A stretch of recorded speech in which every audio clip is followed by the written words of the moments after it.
Hello, everybody. Hello, everyone. Thanks for joining me again this evening. This week, there was an interesting question came up. Someone had suggested a couple of things, but one of the things they said was looking at the difference between loneliness and isolation, which I thought was a really interesting topic to look at the difference between lonely and loneliness, being isolated, isolation, and being isolated. Okay, looking at the differences, looking at looking at the differences in individuals as well. Okay. Some people prefer their own company. Some people can be quite introverted. Some people yearn for company. They yearn for connection. Some people might be ostracized. They are deliberately ignored and things like that. So I thought it would be interesting looking at the differences between lonely and loneliness. So I suppose to begin with, if you imagine someone, in fact, might even be yourself, have you ever been at a party or maybe some kind of social function, a wedding or something, and it's full of people, and yet you kind of feel as if you're invisible? Okay. Now, maybe no one's mixing with you, or maybe you don't really want to engage with anyone. So there can be like a feeling of disconnection. Okay. You're not really a part of it. It's like the old cliche of being surrounded by hundreds of people and yet you feel alone. You feel quite lonely. But then that same person, you could be talking to someone, a complete stranger, you're in a queue to buy something, and you just have a pleasant 5-minute conversation, maybe about nothing. It could be about the weather or something, but just a pleasant little conversation. And it's something that really, really made your day. It brightened your mood or whatever. So there are, guess what I'm trying to say is the same person can experience different things, okay? And sometimes it can be a situational thing because those people that we're with, maybe we just don't feel any connection with them. We feel there's nothing in common. Maybe they don't want anything to do with us or whatever. Um, but I suppose to break it down, to look at it in different ways, lonely would be like an adjective, and it describes feeling sad or maybe feeling unhappy because of a lack of companionship or any kind of meaningful connection. Now, it can be a temporary thing, it can be a situational thing. As I say, that chat in the queue could be really nice, really brightens your mood. But at that social function, okay, you just don't feel any connection with her. So it can be a situational thing, okay, that feeling of being lonely. Loneliness would refer to maybe the state or the experience of feeling disconnected. It can be a feeling of emptiness, and we feel it on an emotional level. Again, it can be subjective, nearly getting my words right. It can be subjective, it can be based on someone's perception of their relationships with other people, regardless, by the way, of the proximity of those people. As I say, that room full of 100 people, we're feeling that lack of connection. Okay. Now, isolation can be more kind of objective in the sense, and it's something that could be measurable in the sense that someone might be physically separated from others or maybe socially separated from others. They might live alone. They, like me, they might live in the middle of nowhere, or they might have limited interactions with people. They could be cut off from different kind of social networks for various reasons. It could be illnesses, distance, geography, things like that. Sometimes it can be a voluntary thing. It's like a self isolation. Okay. In other words, like myself, they might choose to live somewhere where they don't have a lot of people around them. Sometimes it can be involuntary. Again, it could be maybe illness, there could be health issues, things like that. For whatever reason, they're maybe unable to travel, to go places, to meet people. There might be nothing really in their environment where there's no social gatherings, I don't know, book clubs, things like that. So there's different reasons why we can be isolated, but being isolated is something different. And it describes this ongoing state of separation. Okay, the person is experiencing separation. Um, the example I think I used a moment ago would be it's like in a situation where people are ostracizing you, they're ignoring you. Okay, so someone feels isolated. It's not that there's no contact. Let's imagine it's a horrible, nasty work environment or whatever. So people might talk to you, but it's more on a professional level. There's nothing personal in it. Sometimes if there's some malcontent there, there's intent there. They're talking at you rather than to you. Okay. Um, we could live in communities, environments. We could even be in like a family where one person is being isolated from the rest of them. If you think of maybe the scapegoat in a narcissistic family, that scapegoat is lifting their head above the parapet. Okay, they want to do something in their own best interest. They're meeting the parents' disapproval, and the other sibling or siblings, out of fear that they're going to be attacked or isolated as well, they might withdraw.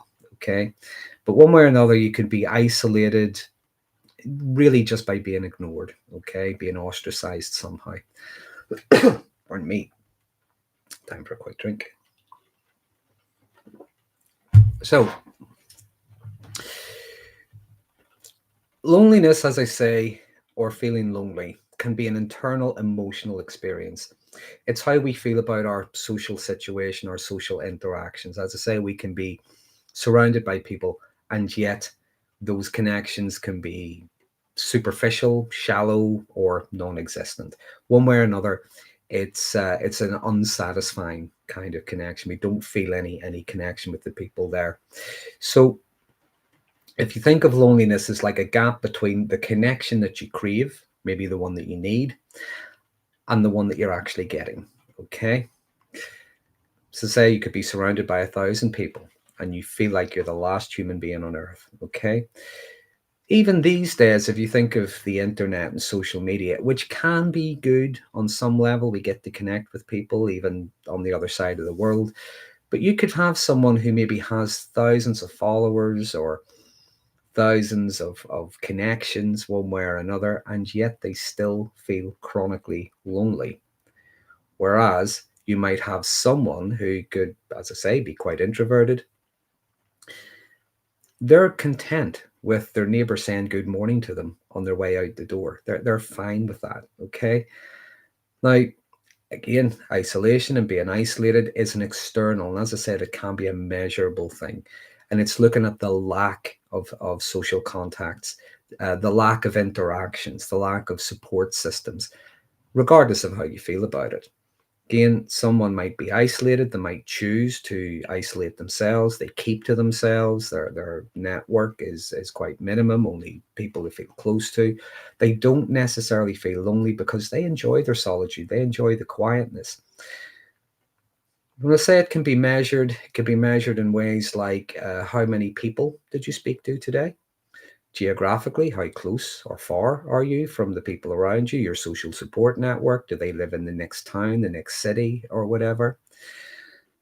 But the loneliness, looking at it as the emotional impact of it, if you will, long-term loneliness, it involves like an emptiness. There's a dissatisfaction with the quality as well as maybe the quantity of relationships. Remember, you could have thousands of followers online and so on like that. Um, Someone might be lonely in a relationship due to the lack of real connection or interaction. Again, many people that watch my channel, they've been in situations, families, environments, or relationships with someone who was narcissistic. And it's very, very difficult to have any kind of meaningful connection there because narcissistic people only really have superficial relationships. They're surface level. You don't really get below the surface. And what they might find is there were always obstacles to any true connection. You're too needy or you're too distant. You should be more like this, less like that. Whenever you do this, whenever you stop doing that, then things are going to be wonderful. But those standards, those goals, those conditions kept on shifting. And over a long period of time, they find themselves they're in a relationship with someone or an environment with someone, and they can feel incredibly lonely because what they might have found is over time they were isolated from their other connections, their other real connections. And it's like they were becoming dependent on that person. okay, for real, true connection, which was never, ever going to be there. Um, so the loneliness can be psychological, okay, and it can lead to various mental health problems. It can lead to things like low mood, depression, anxiety, because long-term disconnection can rewire our brain in different ways. I talked about this in a live stream a few weeks ago. It's like we become accustomed to maybe seeing threats. We're cautious. We might develop things like a social anxiety. We're not quite sure how people are going to take us. Are they going to accept us? Are they going to reject us? We could be picking up on clues like, even the look on someone's face on their way out the door. We could be wondering, have we done something? Have we said something to upset them? When in reality, they could have indigestion. It could be anything. It's not necessarily about us, okay? But the long-term isolation can do things like that. It can lead us to experience like a lack of trust in others, where we were maybe continually being verbally attacked, criticized, things like that. We could be in that state of fight or flight constantly. So the cortisol in our body, it's remaining high, okay?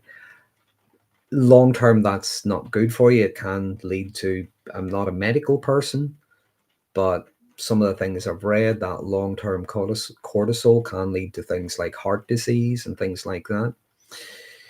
The isolation focuses on the physical as well as the social separation itself. Okay. It might not always cause emotional pain.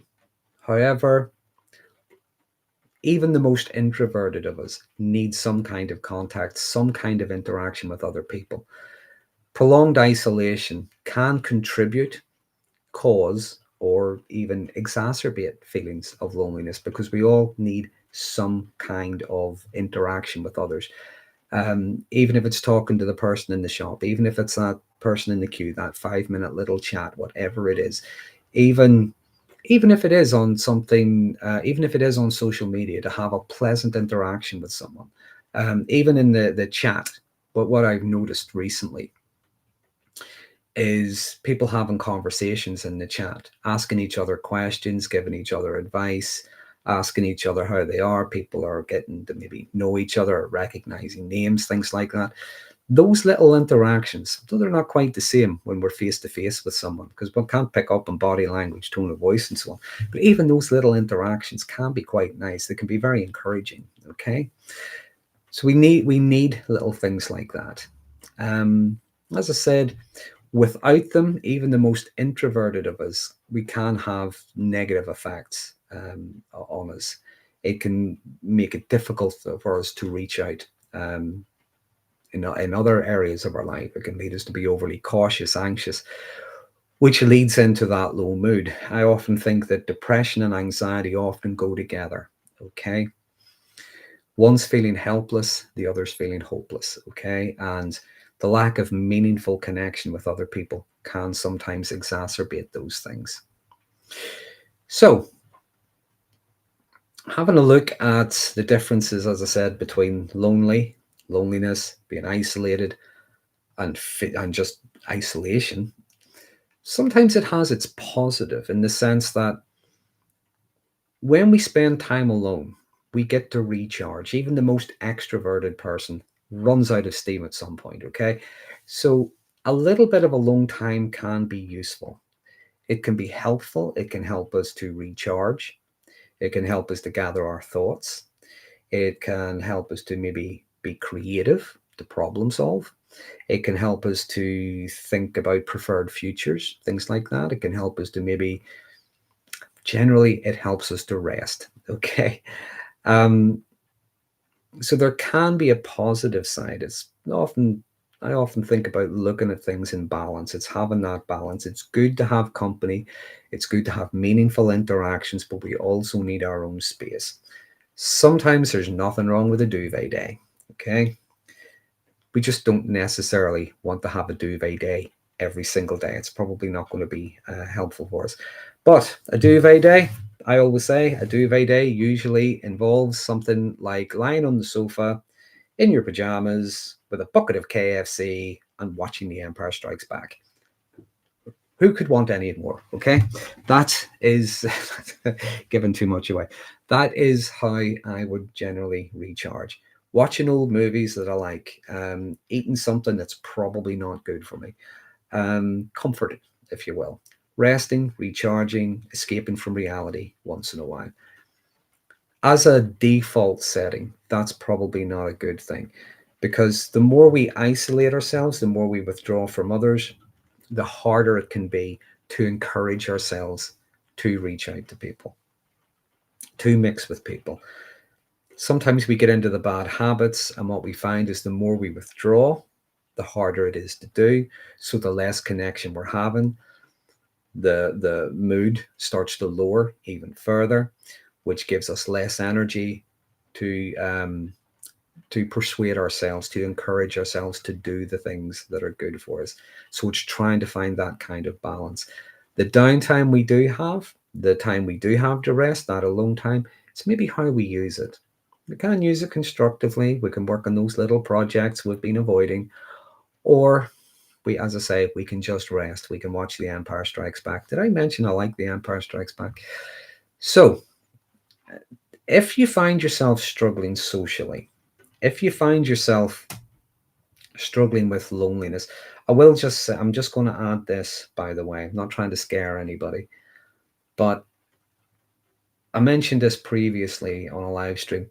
When I was looking at the research into things like trolling and stalking behaviors and antisocial behaviors and things like that, part of the research showed that a component of that was loneliness. Okay, because long-term chronic loneliness can do different things to us. As I said, our brain becomes rewired, and sometimes it's like any interaction, any attention is better than none at all. Okay, people become angry, which is why they're going to jump on anything you say. They're going to be mean.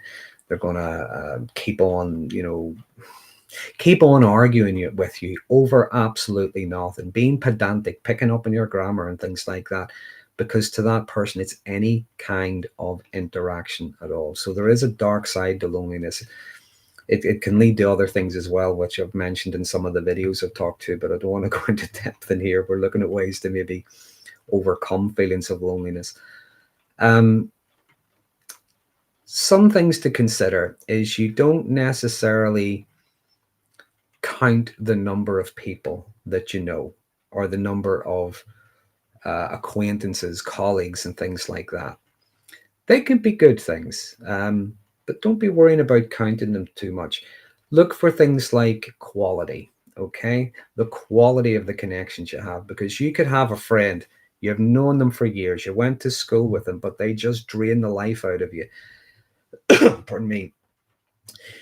You might be thinking, if we haven't known each other for so long, if we hadn't had to sit to each other at school, would we have anything in common? Would we even be friends? I'm not saying you dump that person, but sometimes we're thinking, why are we even friends? You don't really get a lot from them. It could be one of those people that you have to permanently listen to how amazing their life is or how terrible their life is or whatever. The conversation's always about them. It's never really about you. So it's not really a healthy relation. You're not really getting a lot from it. Think about the quality of the interactions, as I say, that 5 minute chat with a stranger, that person in work that doesn't just ask how your weekend was, but actually asks you follow-up questions, or shares one of their stories with you, things like that. Think of the quality of those interactions. Um, those friends that will listen to you, won't necessarily jump in and tell you what to do, give you advice or whatever, but they will listen to you. They might offer you a suggestion. They might offer you encouragement, sympathy, depends on what it is you're talking about. But they're going to share things with you as well. And when they're sharing maybe personal things with you, not going too far, but tell you maybe something that they're going through, something they're struggling with at the minute, and recognizing this person trusts you enough to maybe share something like that. Okay. Look at the quality of the interactions you have. You don't necessarily have to be best friends either, because again, it could be maybe joining that group, it could be talking to someone in the chat, or even during this live stream, looking at the quality of those interactions you're getting. What is it we get from those? Sometimes it's nice just when someone is decent with us and is pleasant with us and asks how we are and maybe shares a little joke with us, things like that. When it comes to the solitude, again, that's not necessarily a failure if we live alone or whatever, because as I say, we can be relaxed. Um, we can be thinking creatively, what we would like to do, where we would like to be. Okay. If you struggle with alone time, because again, you might have a lot of people around you, you might be living in shared accommodation, you might have young kids or whatever. Um, it's not always easy to get time on your own, but I often think that if you take a minimum of 2 hours a week, some people might be thinking, where the hell am I going to get 2 hours from? Well, it doesn't have to be all in one go. All right. 10 minutes here, 20 minutes there, an hour here, whatever it is, a minimum of those 2 hours a week. It's a little space for you. Okay. If you want to switch your phone off so you're not having to worry about getting messages, notifications, you might want to listen to a podcast, or you might want to switch all the podcasts off. You want to just fill the bath, have a nice deep soak in a bubble bath or something. You might want to listen to a podcast. You might want to watch that movie you've been trying to watch for forever. Okay. When you take that little bit of time to yourself, just try and pay attention each and every time, even though you go back into doing whatever it is you're doing. When you take that little bit of time to yourself, start to notice, do you actually feel recharged? Okay. Even just a little bit. Okay. If you're struggling with interacting with people, if you're experiencing maybe like a social anxiety, it doesn't do any harm to, if you're journaling, write down the last interaction, the last 5 interactions, whatever it is, that you had that maybe went better than you thought they did. Okay. That maybe made you feel better. Okay. As well as maybe the ones that drained you. Uh, But when you're looking at the ones that made you feel better, what was different in those situations? Pay attention to what was different. Was it the person? Was it the people? Was it how you were presenting yourself? Were you feeling accepted? Things like that. Even in the group chat here, any kind of positive interaction, anything like that would chat would count.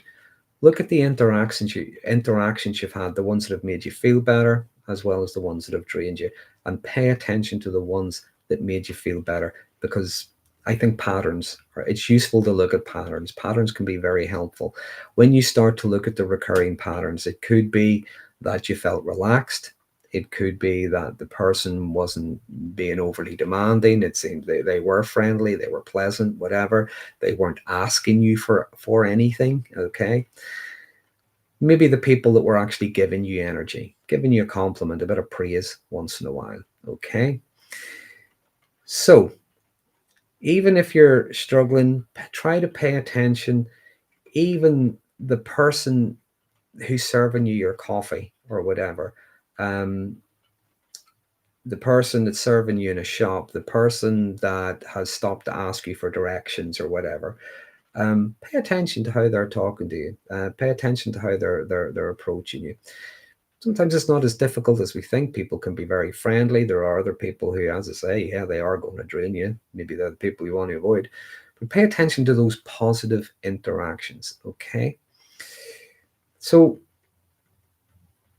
to sum all this up, if you think of isolation as it's the room, okay, that you're in. The isolation is the room that you're in, I guess would be a good way of putting it. Whereas loneliness is the feeling that the room is empty, even if it's packed. Okay, now the room that you're in could be empty, so you feel a bit isolated. If it's not an isolation you feel comfortable with, that's when the loneliness is creeping in. And it's maybe looking at how you build some kind of connection, even if it's just for the next hour or so, or what you could do afterwards, who you could invite in, who you're going to keep at the door. But the loneliness is, even if the room is crowded, you're still feeling that lack of connection. So Whichever one bugs you the most. Think about whichever one bugs you the most. Again, it could be situational. It could be picking up the phone. It could be sending someone an email or a text. It could be arranging to join a group or a club, whatever it is. But remember, that feeling of loneliness doesn't necessarily mean there's something wrong with you. It's a very human thing. And things that can have us feeling lonely can be things like trauma, could be things like addiction, could be things like long-term exposure to coercive control, things like that, where you may have been deliberately isolated. If there are people that you did get on with, people that whose company you enjoyed, people that brought out the best in you, and maybe you haven't seen them for a while, what stops you reaching out to them? Okay, try to pick up where you left off. What you might find is, yeah, some people might have moved on. Okay, that's fair enough. Other times, you might find they're glad to hear from you. Okay, maybe they weren't sure whether or not they could contact you. Okay, but maybe try some of those things. So I thought that was an interesting question, and I hope I've covered it. I hope I haven't just waffled and jumped around the way I normally do. Looking at the differences, as I say, between the lonely and the loneliness. Remember to say the loneliness is like a description. Okay, it describes a person who feels maybe unhappy because of a lack of companionship or a perceived lack of meaningful connections. Okay, it can be temporary, it can be situational. You could be lonely all evening, okay, but then you go home or you go into work or whatever, and you have friends, colleagues, and things like that. The loneliness is a state of being, okay? It is the feeling disconnected. It could be feeling empty, and it's feeling alone on an emotional level, okay? So I hope that made sense to you. I hope you got something from that. And if you want, I will go and I will have a look at some questions. So, where did we get to? Where I do the pop out chat? Here we go. Let me go. Right. Hello, everybody. Hello, on my way. Hello, Sarah. Hello, Alicia. Hello, Tim. Where do you get to? Hello, Ellie. Tim says I like to say hello to many people. Yeah, I think it's just, if nothing else, it's maybe it's a social thing, but if nothing else, it's maybe just good manners to say hello to people. You notice when you say hello to people, people tend to answer you. Yeah. Okay, where do we get to? Tim says he lives in a rural place. Yeah, so do I, but that was out of choice. Okay, I just wanted my own space, and it's good for me and Freud because we have a big, massive field out the back. So sometimes we go and play in that or whatever. We go for nice walks. There's trees and stuff around us. So yeah, some people like that. So.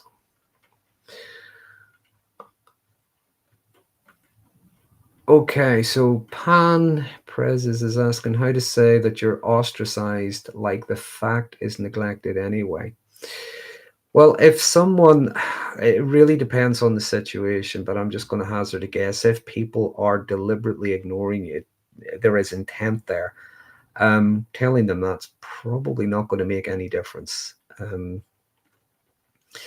Depends on the situation. Some people might not be ignoring you. They might not necessarily be ostracizing you as such. Maybe they don't know you, and who knows? Maybe they're a bit shy to try and reach out to you and things like that. Really depends on the situation. But where there is someone who is being ostracized and being deliberately ignored, how you bring that up is entirely up to you. If it's something they're doing deliberately and with intent, really depends on the person, how they're going to deal with that. So it's one of those questions that there is no one answer fits all. Really depends on the situation, I guess. Just me says, I didn't choose to be alone. The world made that decision for me. Don't know your situation, so I can't really comment on that. But what I will say is, again, all of us on some level need some kind of connection.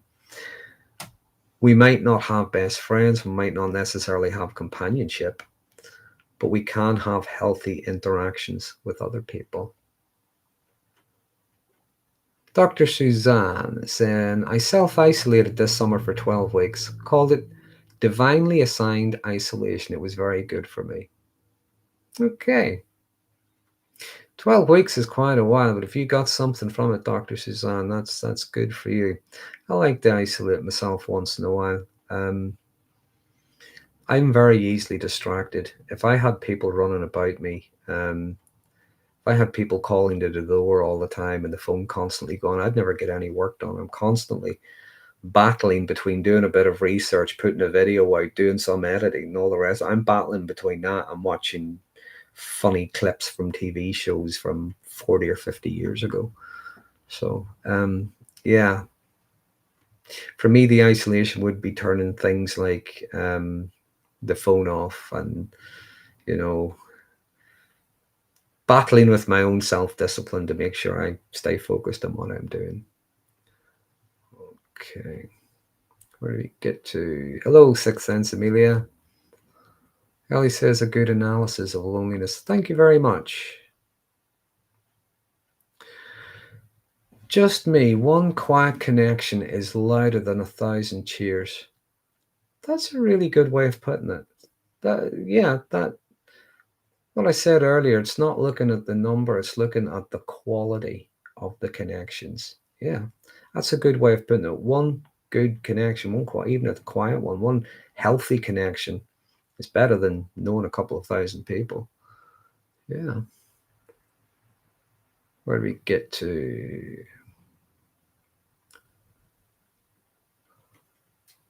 Okay. Remember, if you have a question, if you put a question mark, it's easy. It's easier for me to find. So let me see. Because again, other than that, I'm going through maybe people's conversations with each other.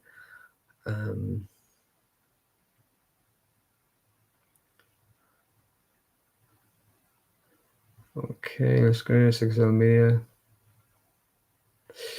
The more I go out, the more I see people having a good time with others, the more I feel isolated, like an invisible spectator on the outside looking in. Yeah, that's what I was saying about the example at the beginning. It could be a social function, it could be a party, a birthday party, it could be a wedding, it could be something where there's a lot of people having fun and a lot of connection. And you just maybe don't feel a part of it. You just don't feel like you can mix, you don't feel like you belong, or maybe you're shy. There could be any number of reasons. But that can exacerbate the loneliness and the isolation that we're already feeling. It really depends on the situation. It really depends on the type of people. I often say that human beings, we're hardwired for connection. We like to be accepted, even the most introverted of us. We That's why we live in communities. That's why we have relationships and friendship groups and join clubs and things like that. Even the most introverted of us need some kind of interaction with others. And a lot of the time, I think, as I often say, you look at it the opposite way around. It's not always the need for connection. It's not always the need for acceptance. Sometimes our anxieties can be the fear of being rejected. We fear reaching out. We fear trying to ingratiate ourselves into something. We fear wanting to join or be a part of something because we fear we're not going to be liked. We fear we're going to be criticized. We fear we're going to be rejected. And that can be true in some situations. I think sometimes we have been in environments or situations where we were continually rejected. We were told there's something wrong with us. We're too tall, we're too short, we're too this, we're too that. And sometimes that can lead to avoidance. Sometimes it can lead to maybe people-pleasing behaviors. It can lead to different things. But I often say, whenever it comes to that fear of rejection, depending on the people, of course, depending on the situation, look at the caliber of the people that you fear rejecting you. Okay? Are they really the kind of people that you want to accept you, because they could be horrible people, they could be nasty people, they could be selfish people, they could be people who would use you, exploit you, things like that. They could be horrible to other people. You fear them being horrible to you. But other than that, sometimes we're not really going to know. It could be an environment where we don't really know anyone, so we haven't even given them the chance. So it's maybe finding little ways to try to break the ice.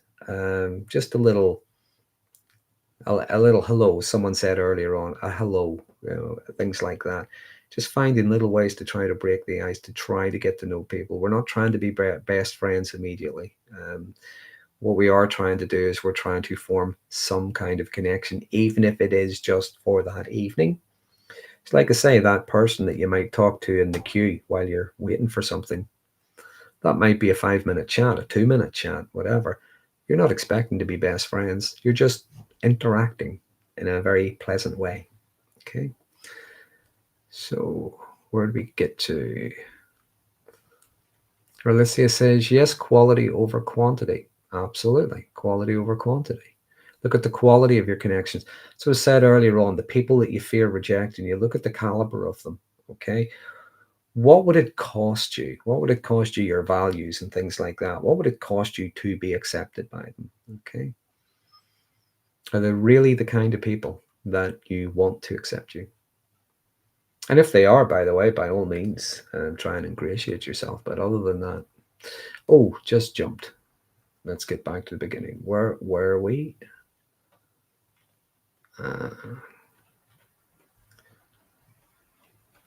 Where do we get to? This is the thing. Every time someone types something new, every now and again, this jumps. And I have to scroll back because I don't like missing people's questions. Sometimes I do. I'm only human. But I don't. Oh, good analysis of loneliness. Thank you. I think I got that one. Yes, got this one. So I get down to, where did I get to?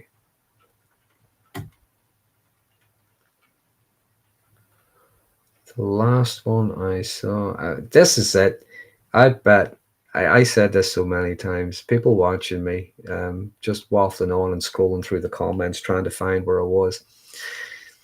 You look at anybody else on their live streams, everything is so slick, and things come up and they're answering them. Pardon me. And they've got amazing lighting. I changed the bulb in my lamp. You look at me, I look like I'm melting. This is what thing you don't get with me. You don't get slick. Okay. Where do we get to?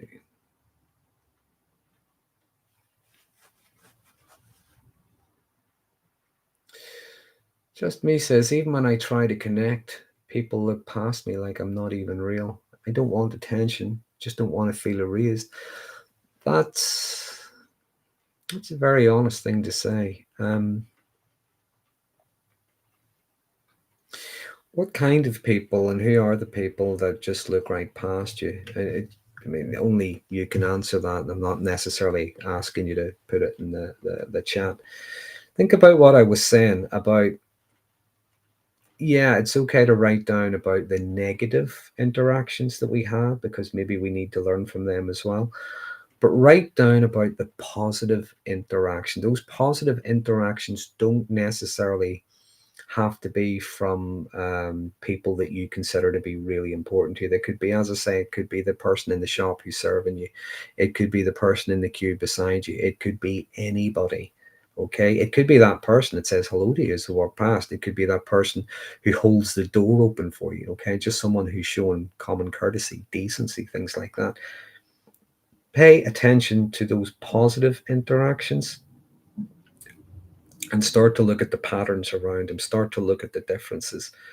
Other than that, if it is about maybe an anxiety, a social anxiety, something like therapy, some people like life coaching, to look at different ways to address that, different ways to maybe find ways to communicate, to reach out to others, to take little chances, little risks. Could be joining a group that's something you're really interested in. So you're meeting like-minded people who are into the same thing. Could be trying anything like that, but you do it in small steps. Okay, do it in small, tiny steps, and pay attention to all of them. I think sometimes we focus on the one. I often think when you're looking at things, try to see the middle path. Okay, if we only ever look at the negative, sometimes we are ignoring things like when it went right, the exceptions. We might be ignoring things like opportunities. We might be ignoring things like our resources, our support network, whatever it is. If we only ever look at the positive, I think we're just in denial. Okay, maybe we're just in denial. So what we do is we strive for the middle path. We try to see both. We try to put them into balance. We try to recognize things like cause and effect, rhyme and reason, but also opportunities and resources as well, things that we can learn to improve. We start to look at patterns, okay? Maybe find ways to break those patterns, form new patterns, okay? Ellie says, yeah, I, you prefer deepness in conversation, but small talk is a necessity when meeting new people.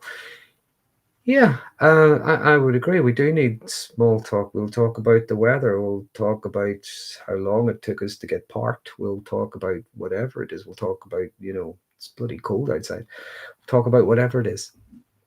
Just little small things can open up to something a bit deeper over time as we get to know each other. We're generally not going to start a conversation asking someone's opinion on quantum physics or something, whatever. So yeah, little small talk, just hellos and where are you from, whatever, and whatever, things like that. Can't help break the ice. Where do we get to? Dr. Suzanne says, and I'm taking this as during the isolation, you weren't totally alone. Husband and the dogs. It was so good for me. Yeah. As to say, even the most introverted of us need some kind of interaction. If we're isolating ourselves, we're still going to need some kind of interaction. It's not healthy for us when we cut everybody off, okay, for too long a period of time.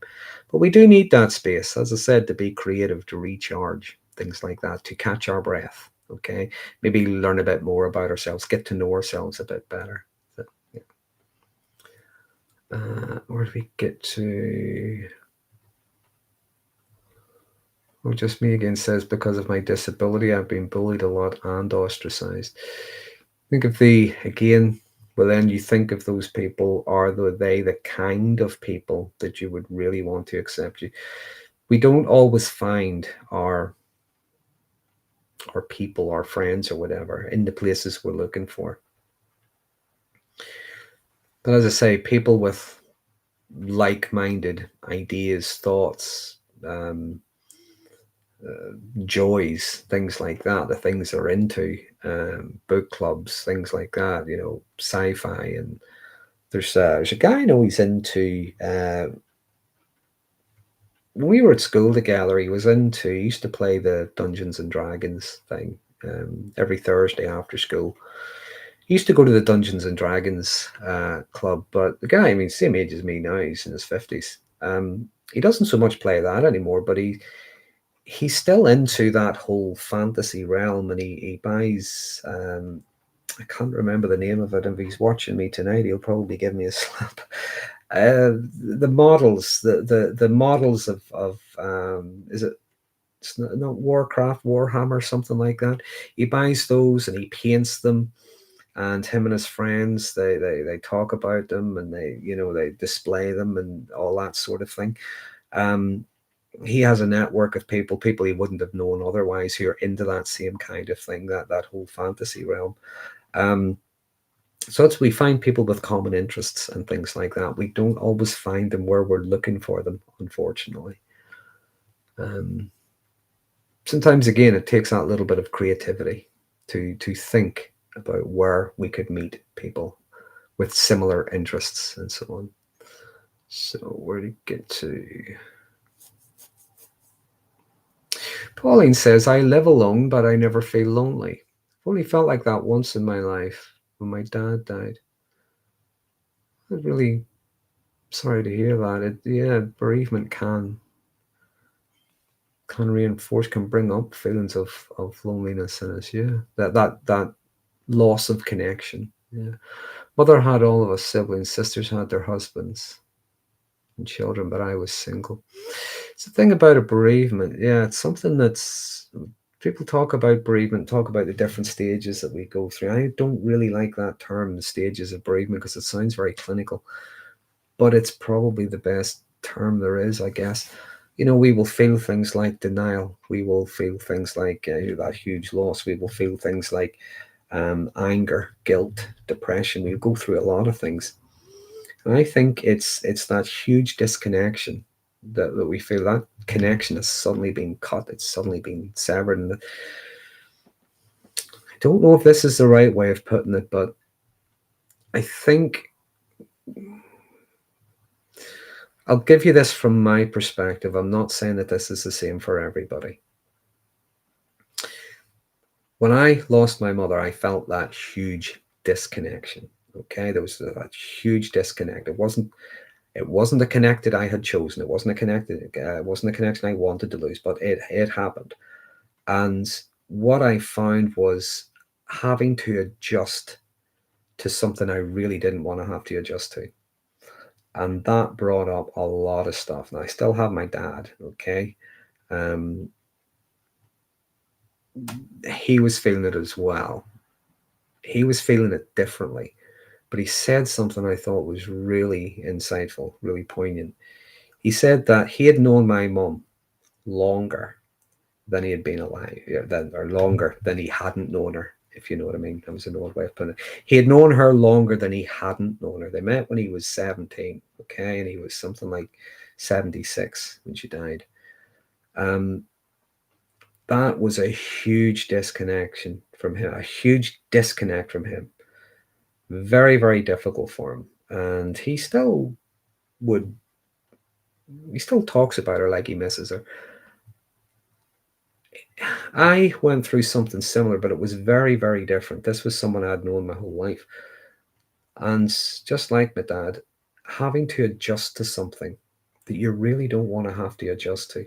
And that brings up a lot of things because people can sympathize. People can tell you things like they know what it's like because they have lost a parent as well. They can do that and they can empathize and so on. But you're still going through it. It feels like you're going through it alone, and it's not a pleasant thing. It's not a pleasant thing at all. It can bring up a lot of loneliness, even when there are people around you that love you and can support you and so on. It's, I think that bereavement is one of the most difficult things to ever work through, if you want to call it that. To get through, maybe is a better way of putting it, because there's no answer, there is no solution. Okay, it's something we have to, as I say, adjust to, but we're really, really not wanting to. It just hurts far too much. Um, Probably rambled a bit too much there, but yeah, I do get that, Pauline. How a bereavement can either bring up feelings of loneliness or exacerbate a loneliness that is already there. I do get that. I can both sympathize and empathize with you. So, where do we get to? Dr. Suzanne said she lost a fur baby this week. Well, you don't expect it to be hard, but this is the thing about our pets as well. Prior to having Freud, I grew up with dogs. There was always a dog in our house. And it was always sad. You do become very attached to them, and it is very, very sad when you lose them. But prior to getting Freud, my dog Shay he was a collie cross. Not sure what he was crossed with, but he was a collie.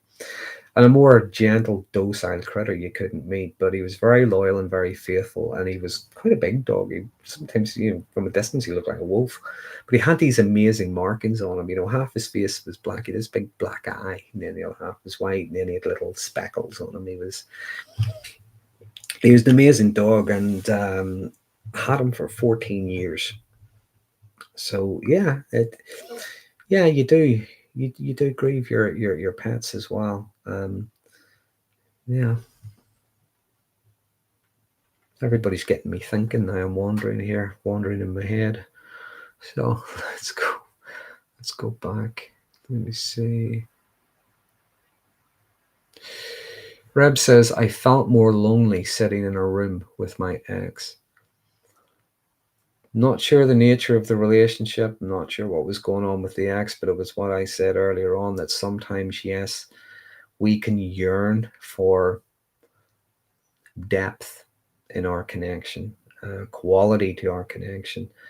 And sometimes there is that in the early days. Sometimes people grow apart. Sometimes people don't feel the way they once did. Sometimes it could be someone who, as I say, you're never really truly going to get any kind of meaningful connection with them. But yeah, you could be in that person, you're sharing a house with them, and still you feel. I'm saying far too much tonight. I'm giving away far too much. I don't often talk about myself in this way. I was in a relationship with someone, and coming towards the end, she'd said to me, we're like two people sharing a house together. And I was thinking about that. And the more I was thinking about it, I thought, no, we're not. We're more like two people who work in the same building, just not even the same company. Okay. That was the lack of connection that was there. I think by that stage it was maybe unrepairable. But Angela says, I love your video about parentification and infantilization. Thank you very much. That actually came up on a live stream a few weeks ago. I'd mentioned it, and it just came into my head I think that's a topic that's very rarely covered.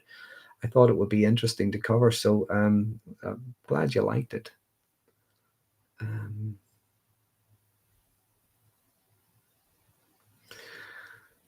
Solo Traveler says, in the context of a narcissistic relationship, is it better to stay with a narcissist or narc family, or to be alone? Question that I cannot answer. First of all, I can't tell anybody what they should or shouldn't do. I'm not going to tell them what is better and what isn't. What I would say is, even if something does feel unhealthy, if it's not good for you, you need to ask yourself why you're there. Because sometimes there could be something in it. There could be something there. Okay. If you're being constantly treated badly or whatever, again, you might want to ask yourself, why are you there? Sometimes we are there because we have some kind of connection. There are good times. There is fun. Sometimes, yeah, someone might pull us out of a hole if we get into trouble. So it's really up to you. What I cannot tell you is what you should or should not do. It's really what you feel you're getting from that. Okay. Or why you're there. I would never say to anyone, just leave, just go.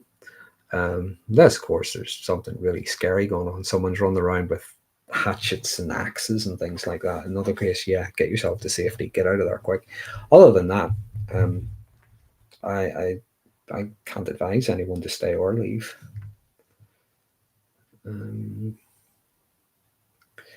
We get to last, coming up towards the end here. After 35 years, divorced less than 2 months, he was abusive. I am less lonely living by myself than I was by him. I'm going to speculate, okay? I'm just guessing. You feel less lonely living on your own than you did with him. Is it possible that in those past 2 months that you've been divorced, I'm going to hazard a guess that maybe you were separated, you were apart more longer than you've been divorced.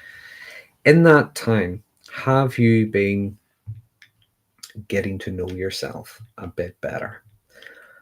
Have you maybe, if you pay attention, things like your taste in music has changed? Maybe you're trying different kinds of foods, your hairstyle's changed, how you dress. Are you watching TV that you wouldn't normally watch, or reading books you wouldn't normally watch? Have you been connecting or reconnecting with other people, people that are nice to you, good to you, things like that? Have you been making friends with new people, whatever? I'm just speculating because if that's the case, that could well be why you're feeling less lonely, even though you're living alone. Remember, there's a difference between alone and lonely. Okay, there is that difference. Um, Sixth Sense says, "Thank you for sharing your personal relationship experiences for context." Don't normally like doing that. I don't normally. I know there's other people out there, and the reason that I don't, it's not that I'd be doing anything bad. It's just when I started my channel, I made myself a promise that I would not be talking about real people. I don't want to talk about specific people. I'm not going to be analyzing other YouTubers. I'm not going to be talking about people who are in the news as much as I can help it, unless I just give an opinion on whether I think they're lunatics or not, or crazy mad people that disapprove of their whatever it is they're up to. Other than that, I'm not going to judge people. I'm not going to try to analyze them. I'm not going to talk about real people. Um, because one way or another, even that person, even if they hurt me really, really badly, there are people around them, okay, that might feel some kind of pain or whatever through association. So I really don't want to be doing that. I don't want to be talking about, you know, this person in the news who's went and done this and, you know, everyone disapproves. They're a horrible person, or caught lying, or they're doing whatever it was. I don't want to be commenting on them. I don't want to be telling people what I think about them, because they might have family, they might have kids, they might have whatever, and I really don't want to be doing that. So that includes even the people in my past. I'll try to be very general, but I really like don't really like talking about um don't really like talking about my own personal stuff. But anyway, there we go. Um anyway, I think I've come to the last of the questions. I think I've covered everything. If anyone has anything else they want to add very quickly. Um, this week, I have a video coming out.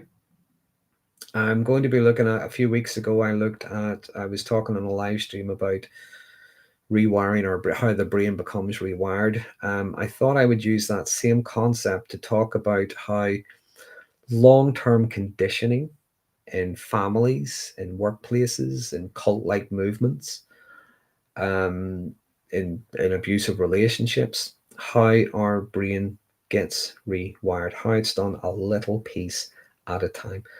Super Chingling is asking, where's my dog? Freud is downstairs this evening because just prior to this live stream, I couldn't get him to settle. Okay. He was up on the chair. He wouldn't sit down. Every time I got him to sit down or lie down, I even give him a treat. He was over. He's a very, very, I don't know, a very needy dog. I don't know. Sometimes he will not settle. He wants you to, even though I've taken him out, I had him at the park this morning, I had him for a walk after dinner. He's just got a lot of energy. And sometimes when he has a lot of energy, he just will not leave me alone. Okay. He wants constant attention, and he's in one of those moods tonight. So he's in his bed downstairs in the kitchen. That's where he is tonight.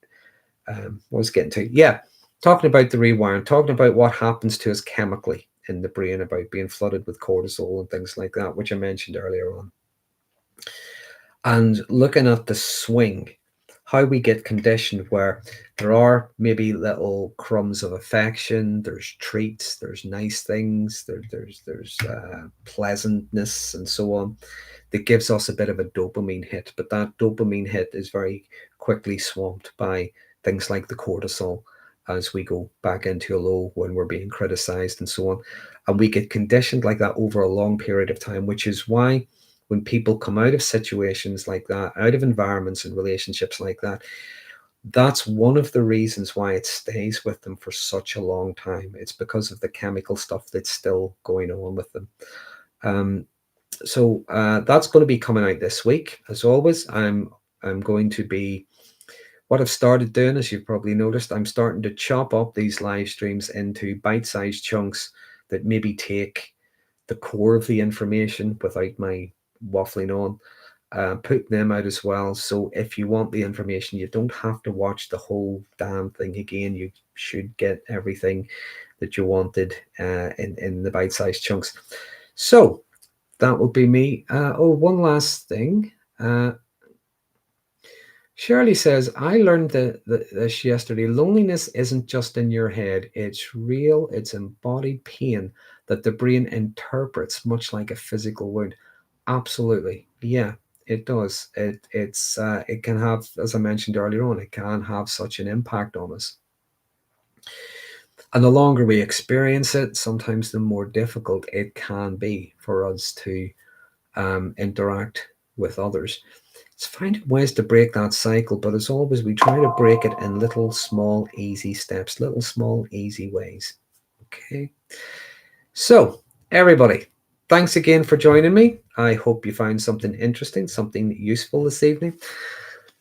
You're probably wondering why I'm looking incredibly pink. As I say, I changed the bulb in my lamp. It's supposed to be a daylight bulb like the last one was, and look at me, I look like I'm in an oven. So yeah, I'm going to see if I can find a proper bulb. But in the meantime, everybody, look after yourselves, take care, and I'll see you again next week. Can't remember who the person was, but it was someone during the week had mentioned a couple of things. The loneliness and the isolation, I thought, was a very, very interesting topic. I hope you found it interesting as well. I hope I covered it well enough for you. So until next time, everybody, take care and look after yourselves.